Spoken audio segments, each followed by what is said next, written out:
Mourchat, c'est ma fille. Quand elle est née, à 8 mois déjà, elle a commencé à marcher. Dans ses 11e mois, un jour, elle s'est évanouie. On l'a amenée à l'hôpital.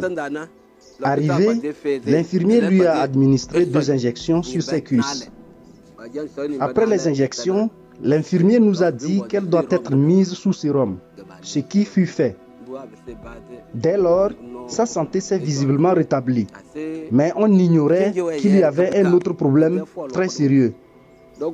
Cette partie de sa jambe avait un souci, mais l'autre était normale. On a remarqué que la cuisse gauche s'est enflée. Au 15e jour après son hospitalisation, on a dû l'envoyer dans un hôpital plus grand à Bassar. Arrivé, on nous a dit de l'amener d'urgence au CHR de Sokodé. Une fois à Sokodé, on l'a directement amené au bloc de réanimation. C'est au 3e jour que les médecins au CHR nous disent à leur tour qu'ils vont devoir amputer le pied.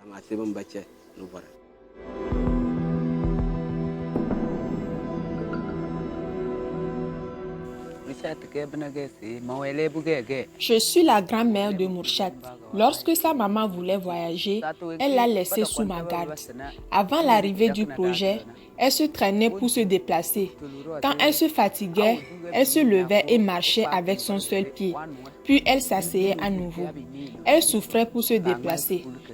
Pour aller à l'école, elle se servait de l'épaule de sa cousine comme support pour pouvoir marcher avec son seul pied. C'est le même scénario jusqu'à l'arrivée du projet. C'est vrai, Mourchat est un enfant handicapé, mais elle est intelligente et sait distinguer les bonnes ou mauvaises choses. Lorsque je lui donne un travail pour tester ses capacités, elle le fait très bien. Et le plus souvent, je suis personnellement surprise du résultat. On n'appelle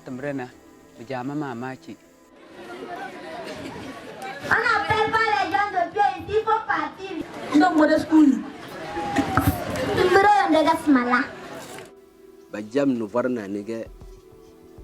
Quand on lui a amputé le pied, elle n'avait pas l'âge d'aller à l'école. Plus tard, elle a eu l'âge d'y aller, mais vu sa situation, ses camarades vont à l'école et elle seule reste à la maison.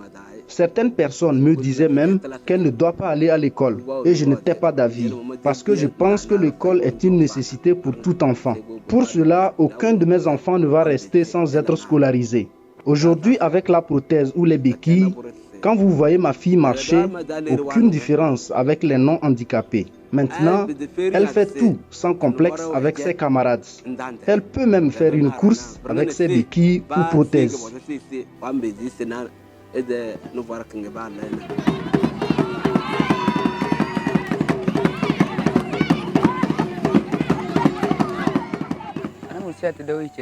Quand je discute souvent avec Mourchat, elle me dit qu'elle va aller loin dans les études et devenir plus tard une enseignante, pouvoir prendre soin d'elle-même et de moi, sa grand-mère.